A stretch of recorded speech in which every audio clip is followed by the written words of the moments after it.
What have you made of him? The cheat.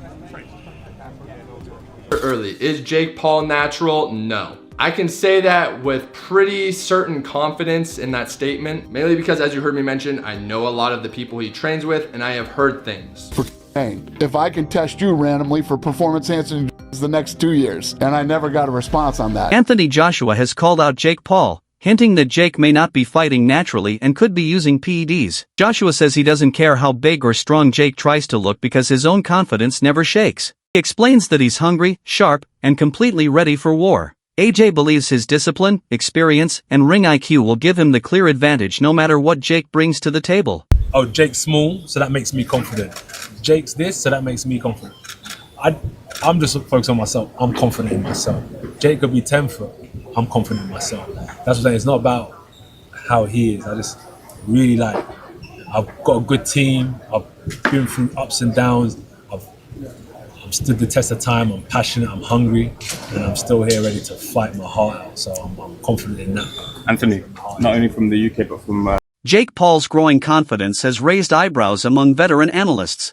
Many believe his confidence is unrealistic, especially when facing someone as experienced as Anthony Joshua. Joshua has years of training, elite opponents, and championship-level conditioning, things Jake has never dealt with. Critics also question Jake's sudden size and strength, saying it hints at PED use, while Joshua stays fully natural. This huge gap in experience and physical credibility has left fans and analysts doubting whether Jake is truly ready for a challenge of this level. Jake Paul natural? No. I can say that with pretty certain confidence in that statement, mainly because, as you heard me mention, I know a lot of the people he trains with and I have heard things. Now let's give Jake the benefit of the doubt, right? He's able to restrain from the peer pressure that everyone's putting on him to hop on these certain compounds. Then that would be cool to train natural, do what he needs to do. But the thing is, his body composition has changed so much, his explosiveness, his power, and yes, that comes with training and time. But I find it very suspicious that for some reason, whenever a drug test gets brought up, for instance, when Fury wanted that in the contract, Jake Paul turns them down.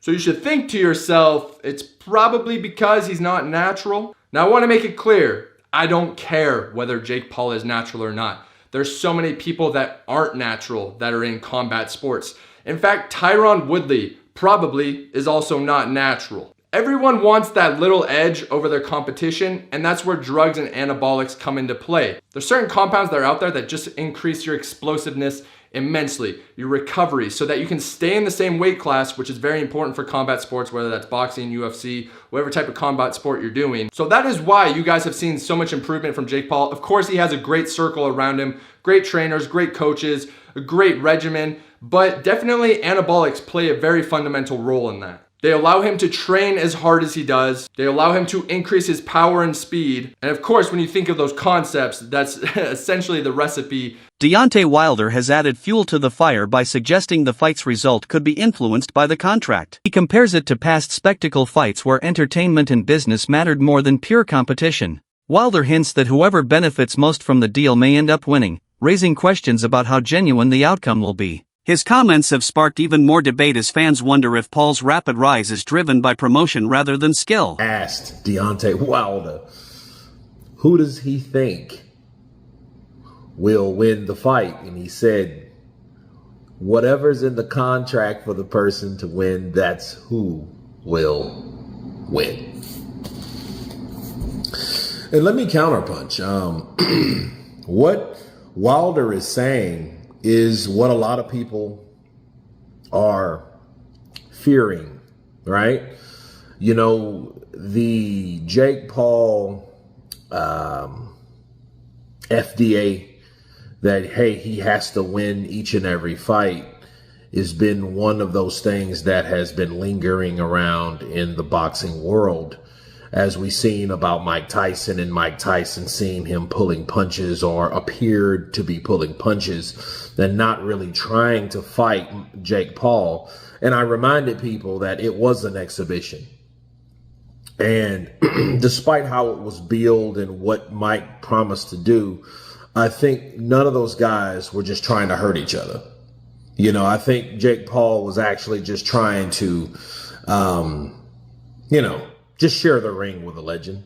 You know what I mean? To be honest, he made sure he won, sure, but he didn't try to go out of his way to hurt Mike like he did, like he dropped Anderson Silva or he knocked out. These accusations have created major controversy, especially considering the massive financial stakes behind this event. Big money fights often involve complicated deals and hidden incentives. Wilder's comments have pushed viewers to look more closely at the business side of this matchup. Analyst Wade also breaks down Joshua's huge advantages, explains that Joshua's size, power, experience, and technique are far beyond anything Jake has ever faced.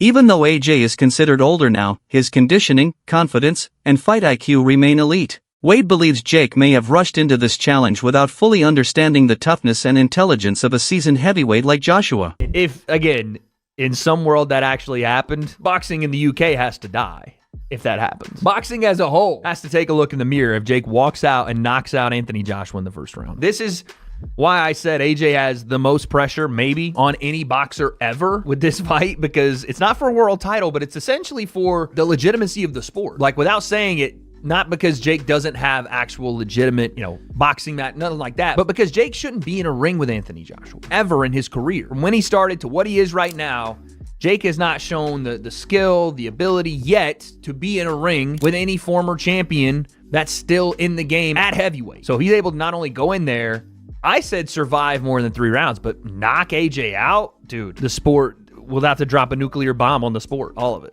I'm honored to be here. I'm happy to be here. I think December 19th is going to be crazy though. I think the center's going to be buzzing, just crazy energy in the room. I think it's going to be really good. So now, remember I took a year out of the game to refresh because I was just piling on more and more baggage. I just feel fresh, I feel rejuvenated. It wasn't like I took the year out in vain. I had a purpose and I'm just living. No, you look fresh. I feel good, man. I feel good. I've been training hard. I'm close to the weight that I need to be at for the fight. I feel good. He's done me a favor. Walking around bulky and heavy. I feel quick. I feel amazing. So I'm looking forward to the fight. Oh no, dude, the weight's gonna backfire now too. That's what you're telling me? You're telling me that Jake having AJ cut the weight down to 245 is actually gonna make him more of a machine? It's gonna help his gas tank. It's gonna help him be lighter and quicker on his feet. The things that Jake said he's not. It's gonna help him feel more loose and not as stiff. Fuck! Backfiring again, everything. Damn, dude, because he's already a big guy, and that makes sense. One of the things that you naturally do in a boxing camp is lose weight by doing cardio and obviously training and sparring and everything. But now all you're doing is having AJ get in better shape because he's just going to run more. He's already on weight, apparently. By the way, this him saying this all was from a video 3.5 weeks ago. But when you go to AJ's Twitter, Joe Rogan has also weighed in, saying that even an older Joshua is still incredibly dangerous. He believes Jake's usual style might work on inexperienced opponents, but not against a fighter who has survived world-class pressure. Rogan highlights that Joshua has championship instincts, tactical awareness, and the mental strength needed for high-stakes moments. He questions whether Jake's choice to take this fight makes sense for his career, warning that this challenge could expose weaknesses that were never tested in his previous matchups.